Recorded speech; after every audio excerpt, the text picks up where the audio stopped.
It was 2 days before the Passover and the festival of unleavened bread.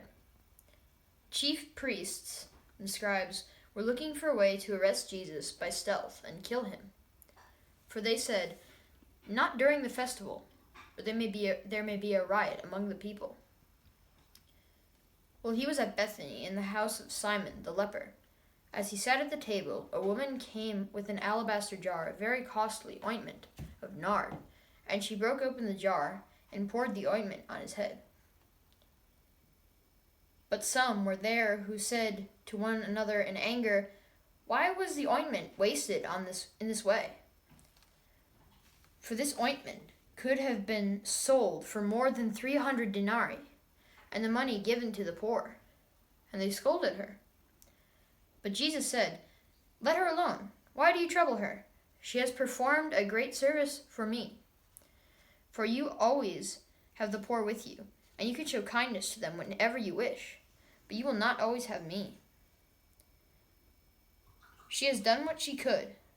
She has anointed my body before its burial.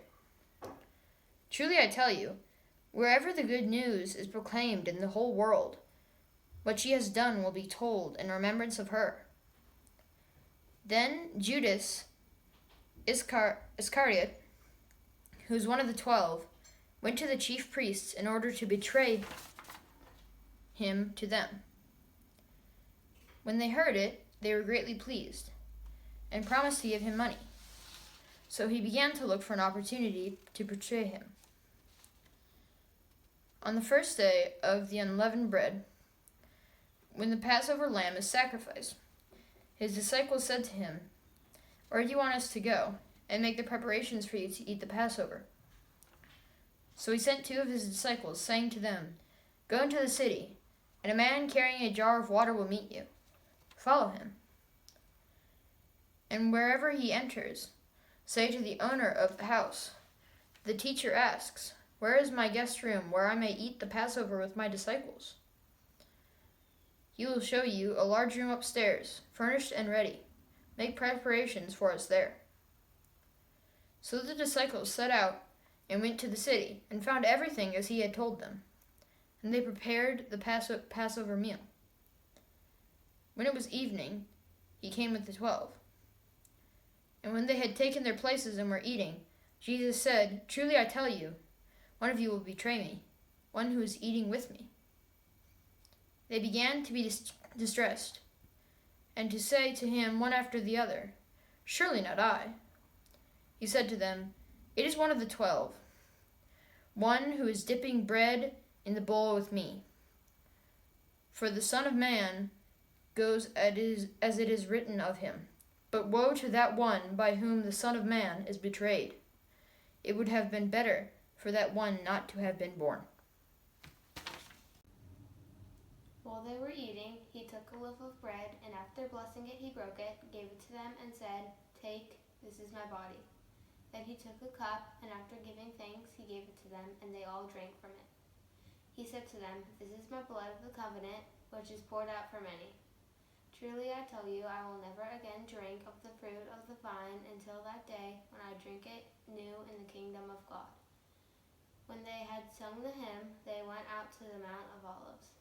And Jesus said to them, "You will all become deserters, for it is written, 'I will strike the shepherd, and the sheep will be scattered.' But after I am raised up, I will go before you to Galilee." Peter said to him, "Even though all become deserters, I will not." Jesus said to him, "Truly I tell you, this day, this very night, before the cock crows twice, you will deny me 3 times." But he said vehemently, "Even though I must die with you, I will not deny you." And all of them said the same. Then he went to a place called Gethsemane, and he said to his disciples, "Sit here while I pray." He took with him Peter and James and John, and began to be distressed and agitated. And he said to them, "I am deeply grieved, even to death. Remain here and keep awake." And going a little farther, he threw himself on the ground and prayed that, if it were possible, the hour might pass from him. He said, "Abba, Father, for you all things are possible. Remove this cup from me, yet not what I want, but what you want." He came and found them sleeping, and he said to Peter, "Simon, are you asleep? Could you not keep awake 1 hour? Keep awake and pray that you may not come into the time of trial. The spirit indeed is willing, but the flesh is weak."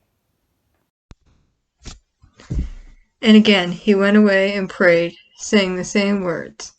And once more he came and found them sleeping, for their eyes were very heavy, and they did not know what to say to him. He came a third time and said to them, "Are you still sleeping and taking your rest? Enough! The hour has come. The Son of Man is betrayed into the hands of sinners. Get up, let us be going. See, my betrayer is at hand." Immediately, while he was still speaking, Judas, one of the 12, arrived, and with him there was a crowd with swords and clubs from the chief priests, the scribes, and the elders. Now the betrayer had given them a sign, saying, "The one I will kiss is the man. Arrest him and lead him away under guard." So when he came, he went up to him at once and said, "Rabbi," and kissed him. They then laid hands on him and arrested him. But one of those who stood near drew his sword and struck the slave of the high priest, cutting off his ear. Then Jesus said to them, "Have you come out with swords and clubs to arrest me as though I were a bandit? Day after day I was with you in the temple teaching, and you did not arrest me. But let the scriptures be fulfilled." All of them deserted him and fled. A certain young man was following him, wearing nothing but a linen cloth. They caught hold of him, but he let the linen cloth ran off naked. They took Jesus to the high priest, and all the chief priests, the elders, and the scribes were assembled. Peter had followed him at a distance, right into the courtyard of the high priest, and he was sitting with the guards, warming himself at the fire.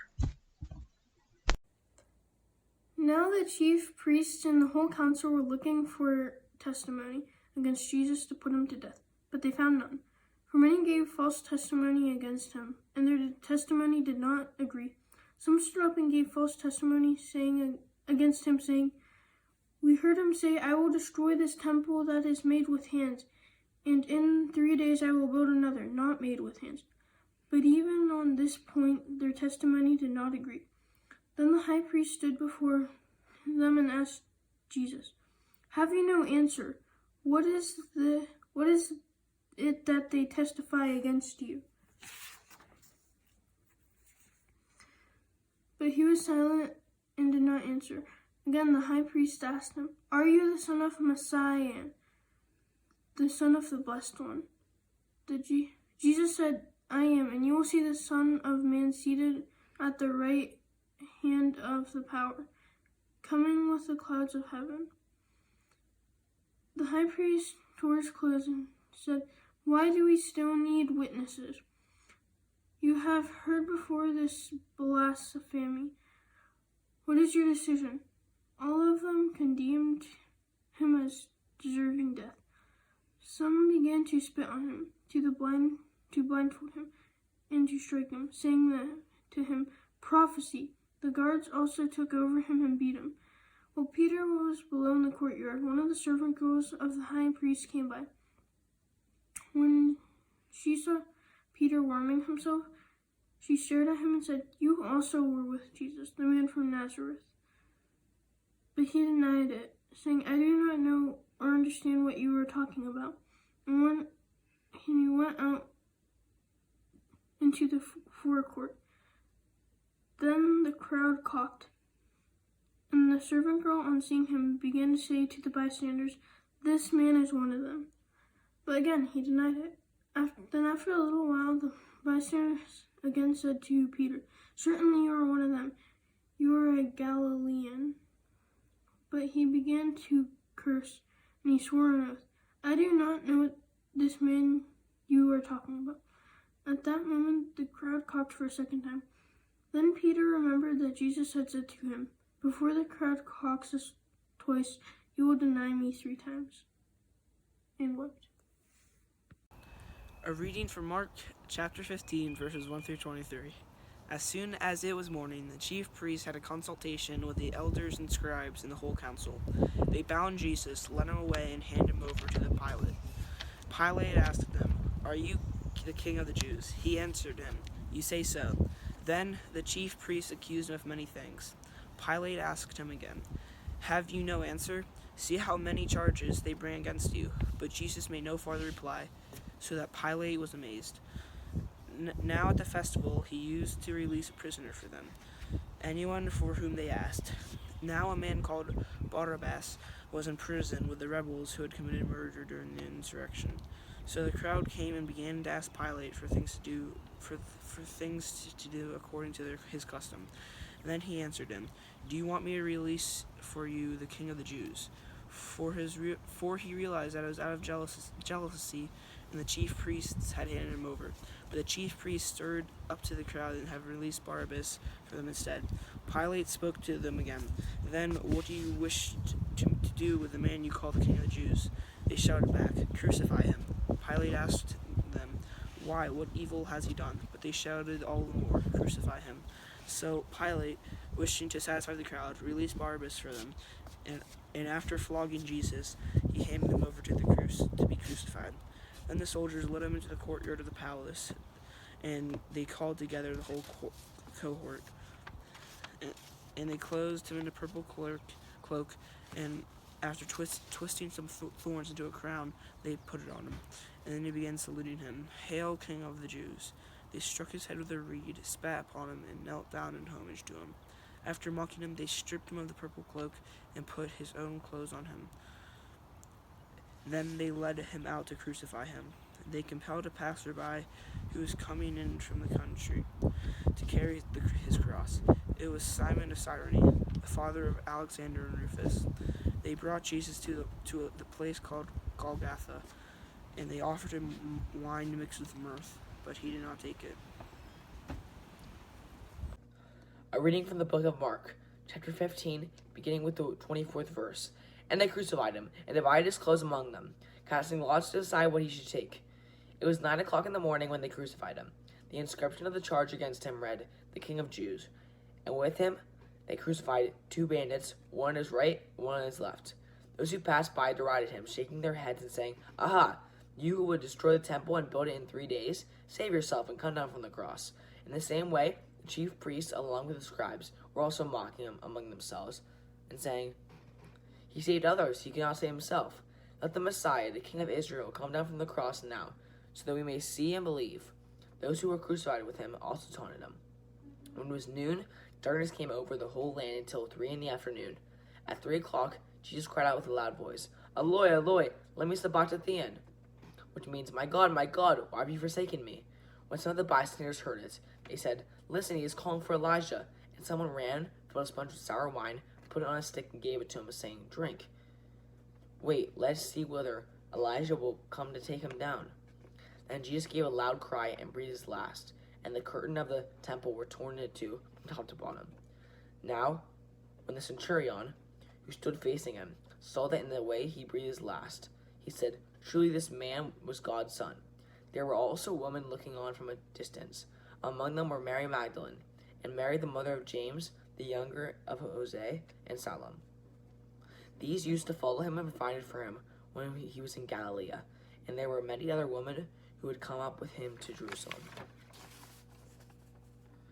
When evening had come, and since it was the day of preparation, that is, the day before the Sabbath, Joseph of Arimathea, a respected member of the council, who was also himself waiting expectantly for the kingdom of God, went boldly to Pilate, and asked for the body of Jesus. Then Pilate wondered if he was already dead, and summoning the centurion, he asked him whether he had been dead for some time. When he learned from the centurion that he was dead, he granted the body to Joseph. And then Joseph brought a linen cloth, and taking down the body, wrapped it in the linen cloth, and laid it in a tomb that had been hewn out of the rock. He then rolled a stone against the door of the tomb. Mary Magdalene and Mary the mother of Jose saw where the body was laid. This is the word of the Lord.